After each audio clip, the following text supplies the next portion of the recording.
بسم اللہ الرحمن الرحیم۔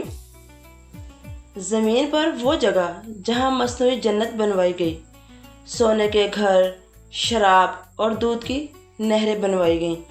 آپ جانتے ہیں کہ جنت عیش و آرام کی وہ جگہ ہے جو ایمان والوں کو ان کے اچھے اعمال کے سلسلے میں اللہ تعالیٰ کی طرف سے عطا ہوگی۔ جہاں اہل جنت ہمیشہ رہیں گے، وہاں نہ روزی روٹی کی کوئی فکر ہوگی اور نہ ہی کوئی بیماری ہوگی۔ جہاں موت کا کوئی نام و نشان تک نہ ہوگا، وہاں اللہ کے نیک بندوں کے لیے دودھ اور شہد کی نہریں بھی ہیں اور خدمت کے لیے حوریں بھی۔ لیکن اس دنیا میں ایک ایسا جہنمی بھی گزرا ہے جو کفر و شرک میں پڑا ہوا تھا۔ اس نے زمین پر ہی جنت بنا کر اس میں رہنے کے خواب دیکھے۔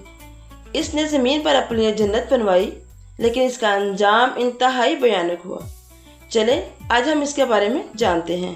پیارے دوستو، خدائی کا دعویٰ کرنے والے بدبختوں میں سے ایک بدبخت شداد بھی تھا، جس نے اللہ کی وحدانیت کو للکارا اور سرکش اور نافرمان ہو گیا۔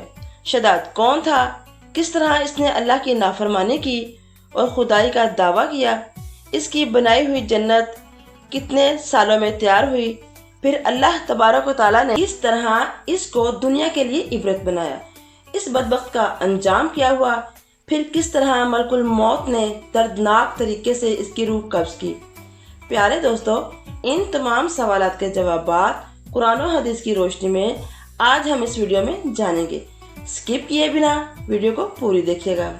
دوستو، شداد اس قوم کی نسل سے تھا جو دنیا کی طاقتور ترین قوم تھی۔ اس قوم کو قوم عاد کہا جاتا ہے۔ اس قوم کے بارے میں اللہ تعالیٰ قرآن پاک میں ارشاد فرماتے ہیں کہ ان کے جیسی قوم کو نہ تو پہلے ہی پیدا کیا اور نہ ہی ایسی قوم ان کے بعد پیدا ہوئی۔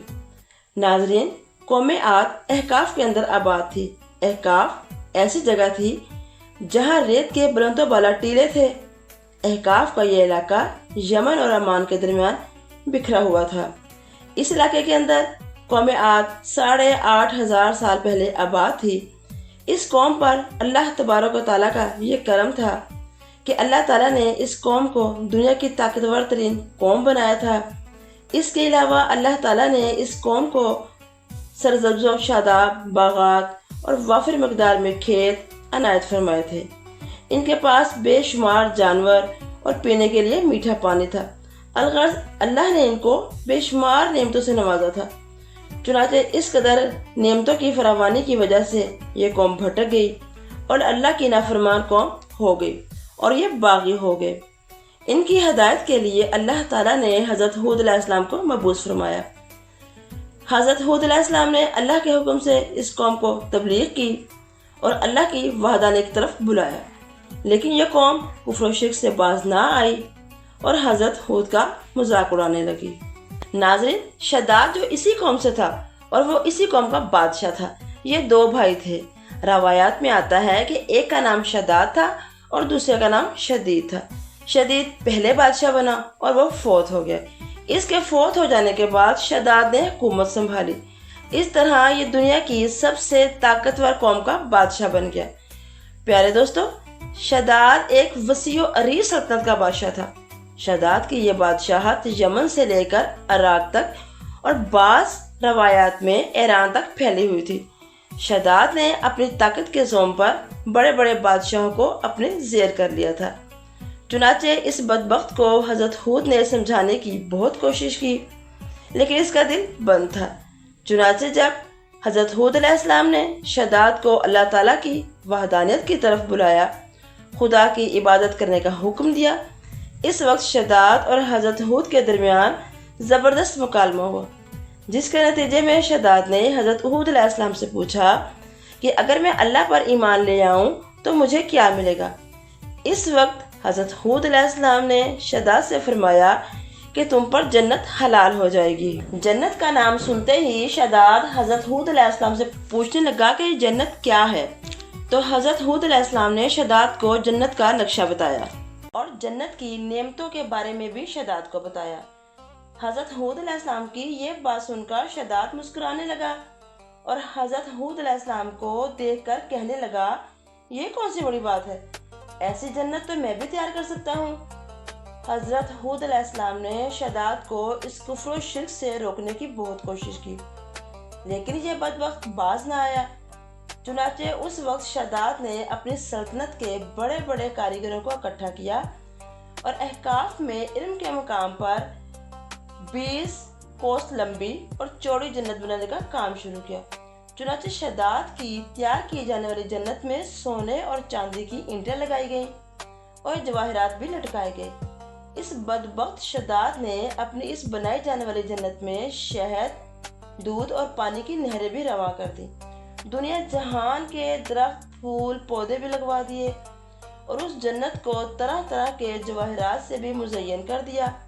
قوم عاد چونکہ پہلے ہی بلند و بالا پہاڑوں کو تراش کر محلات بنانے میں ماہر تھی اور شداد کی سلطنت میں تو یہ فن عروج پر تھا، چنانچہ ریت کے بلند و بالا ٹیلوں پر بڑے بڑے ستون کھڑے کر دیے گئے اور ان ستونوں پر بڑی بڑی سونے کی بلند و بالا عمارتیں بنا دی گئیں۔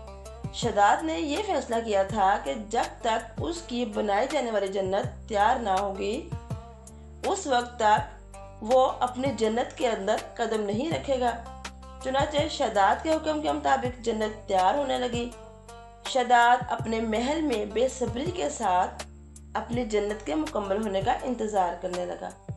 شداد کی اس جنت کو تیار ہونے میں 12 سال لگ گئے۔ 12 سال میں جب یہ جنت تیار ہو گئی اور اس کو طرح طرح کے ہیرو جواہرات سے مزین کر دیا گیا اور طرح طرح کی خوبصورتی سے سجا دیا گیا، تو اس وقت جب جنت کے تیار ہونے کا پیغام شداد کو پہنچا دیا گیا، چنانچہ شداد جنت کے تیار ہونے پر بہت خوش ہوا۔ شداد اپنی جنت کو دیکھنے کے لیے ایک بڑی فوج کے ساتھ جنت کی طرف نکل پڑا۔ ابھی شداد اپنی جنت کے دروازے پر پہنچا ہی تھا کہ اس نے اپنے سامنے ایک آدمی کو کھڑے دیکھا۔ شداد اس شخص کو دیکھتے ہی پہچان گیا اور اپنے حواریوں سے کہنے لگا، یہ شخص مجھے جنت میں داخل نہیں ہونے دے گا۔ اس وقت شداد کے حواریوں نے شداد سے پوچھا، یہ شخص کون ہے اور آپ کو کیوں جنت میں داخل نہیں ہونے دے گا؟ تو اس وقت شداد نے حواریوں سے کہا، یہ ملک الموت ہے جو میری روح قبض کرنے آئے ہیں اور یہ مجھے جنت میں داخل نہیں ہونے دیں گے۔ اس وقت شداد بدبخت ملک الموت سے کہنے لگا کہ مجھے صرف اپنی جنت میں قدم رکھنے کی مہلت دے دی جائے۔ اللہ کے مقرر فرشتے نے جواب دیا کہ مجھے تو اللہ تعالیٰ کی طرف سے حکم ہے کہ میں تمہیں تمہاری جنت میں داخل نہیں ہونے دوں گا۔ شداد ملک الموت کے سامنے بہت رویا، گڑگڑایا، لیکن ملک الموت نے اللہ تعالیٰ کے حکم کے مطابق شداد کی روح قبض کر لی۔ چنانچہ شداد کی موت کے بعد حضرت جبرائیل علیہ السلام نے ایک زوردار چیخ ماری اور شداد کی بنائی ہوئی ساری جنت زمین میں دھنس گئی اور غائب ہو گئی۔ شداد کی اس عبرتناک موت کے بعد قوم عاد کو حضرت ہود نے بارہا سمجھایا، لیکن قوم باز نہ آئی۔ حالانکہ شداد کا یہ انجام قوم عاد کے لیے بہت کافی تھا، لیکن جب انسان کی عقل پر غرور کا پردہ ہوتا ہے تو چاہے شداد ہو یا شدید، کسی کام کا انجام دکھائی نہیں دیتا۔ حضرت ہود علیہ السلام نے قوم عاد کو شداد کا انجام بتا بتا کر بہت سمجھایا، لیکن قوم عاد باز نہ آئی اور اللہ کی نافرمانیاں کرتی رہی، یہاں تک کہ حضرت ہود علیہ السلام مایوس ہو گئے۔ اس وقت جب قوم عاد ہدایت کے قابل نہ رہی تو اللہ تبارک و تعالیٰ نے حضرت ہود علیہ السلام کو حکم دیا کہ وہ اپنے ساتھیوں کو لے کر اس علاقے سے چلے جائیں۔ اللہ تعالیٰ کا یہ حکم پاتے ہی حضرت ہود علیہ السلام اس وقت آخری دفعہ قوم عاد کو سمجھانے کے بعد اپنی قوم کو لے کر وہاں سے نکل گئے۔ چنانچہ ان کے جانے کے بعد اللہ نے قوم عاد پر خوفناک آندھیاں مسلط کر دیں۔ اللہ کی طرف سے مسلط کی جانے والی وہ آندھیاں اور ہوائیں 7 سے 8 راتوں تک ان پر مسلط رہیں، یہاں تک کہ وہ پوری قوم اپنے بلند ستونوں اور محلات سمیت زمین کے اندر دھنس گئی۔ اللہ تعالیٰ نے اس قوم پر اس قدر دردناک عذاب نازل فرمایا کہ اس قوم کا نام و نشان تک نہ رہا۔ جس وادی کے اندر بڑے بڑے بلند و بالا محلات تھے وہ تمام کے تمام ایک ریت کے صحرا کے اندر تبدیل ہو گئے۔ ناظرین، قوم عاد کے اس علاقے کو اللہ تعالیٰ نے زمین کے اندر غرق کر دیا۔